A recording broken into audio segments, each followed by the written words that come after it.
In module 1, lesson 9, and again in lesson 10, we're going to start working on the distributive property. And we're going to do that in lesson 9 by using arrays because that's a familiar model that we've been accustomed to working with. And it gives us a good picture of how we can take a big array and break it into smaller pieces to figure out a fact that we don't know using facts we do know, or by extending an array, again, to use a fact we know, and then subtract from that to find a fact that we don't know. And that's a lot of language, and I promise it makes more sense when we see it in action. So let me share my screen and we'll get started.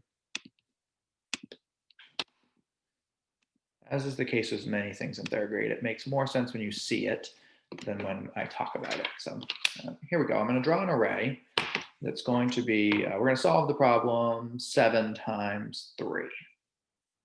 So our problem that we want to figure out is 7 times 3. And we're going to use facts that we might be easier for us to solve.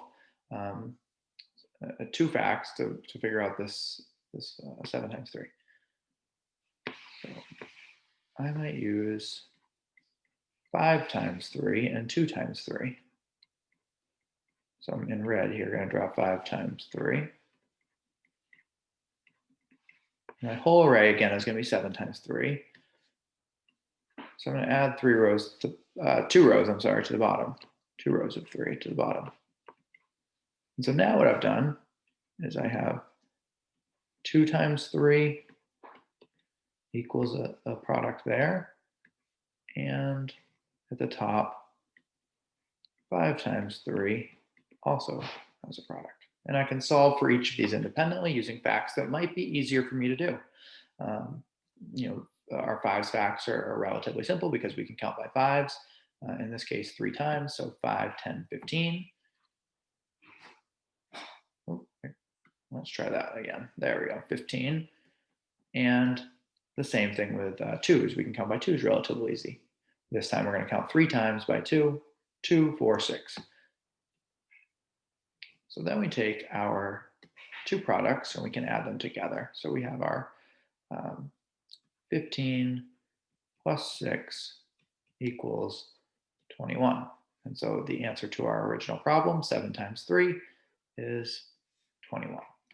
So again, we found here 7 times 3, which is shown by this whole array. We've broken it into 2 parts, 2 more manageable parts, things that we can solve more easily, and then added those 2 parts together to get a product for the original problem.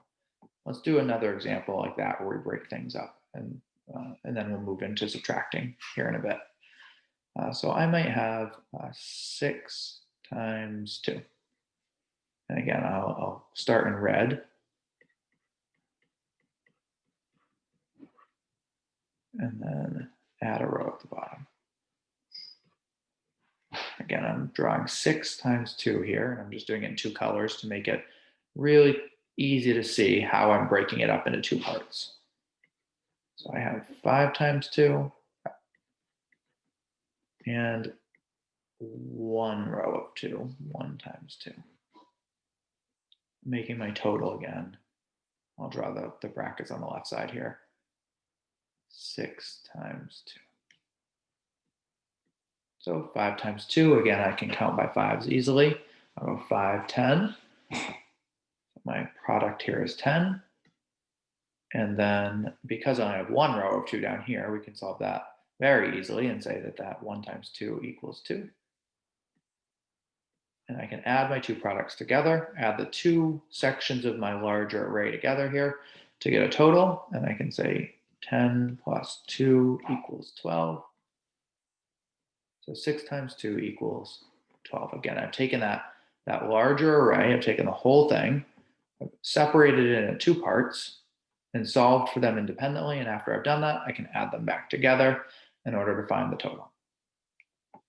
Now let's see what we can do to use a fact we know and then subtract from it. And often this happens when you're using either 5's or 10's facts. So let's say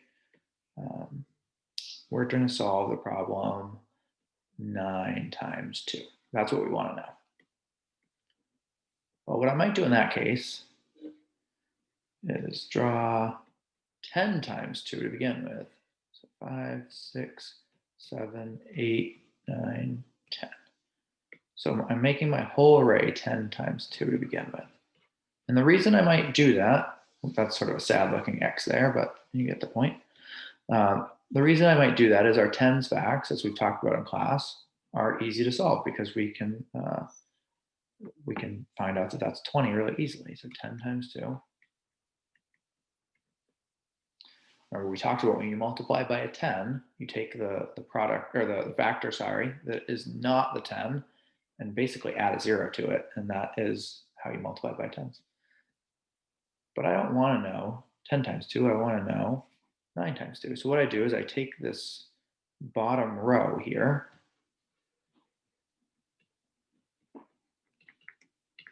and I cross it out.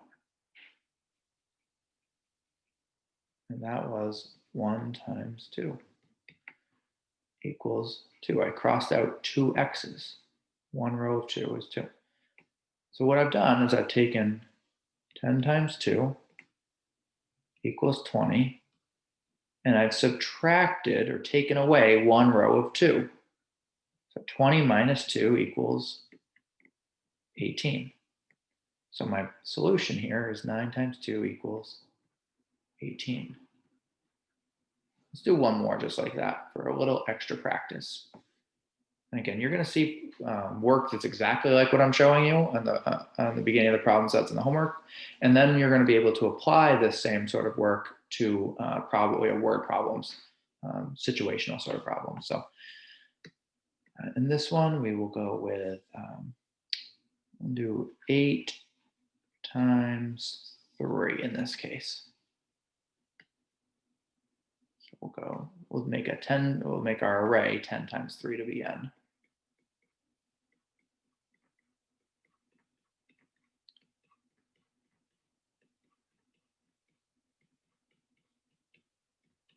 Seven rows, 8 rows,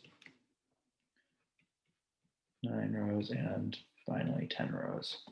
Oh, I didn't really do that very straight, but again, I hope you still can see the main point here. So I've made 10 times 3. And again, I take that second factor there and I add the 0 to it to get 30. But 10 times 3 is 30. But again, I don't want to know 10 times 3. What I really want to know is 10 times, or I'm sorry, 8 times 3. So I need to subtract 2 rows. 2 times 3, 2 rows of 3 is 6. There are 6 x's here. And basically, I'm going to cross those out. I'm going to take them away from my array. So I have 30, which 30 is the whole array that I made, and I subtracted 6 of them, leaving me with 24 left. So 8 times 3 is 24. And that's shown by this section of the array right here. 8 times 4. I'm sorry, 8 times 3 equals 24. Let me clear that up a little bit right here. Try that one more time. 8 times 3 equals 24. So using these arrays is a great way to introduce this property. It's a great way to use facts that you know to help you discover and learn facts that you don't yet know, either by breaking apart a bigger array into 2 sections and solving, or by creating a bigger array and then taking away from it to solve. They're both great ways to introduce yourselves to the distributive property, and again, to use facts that you know to learn new facts by adding and subtracting from them. As I always say, if you have any questions, please let me know and I'm happy to answer them for you.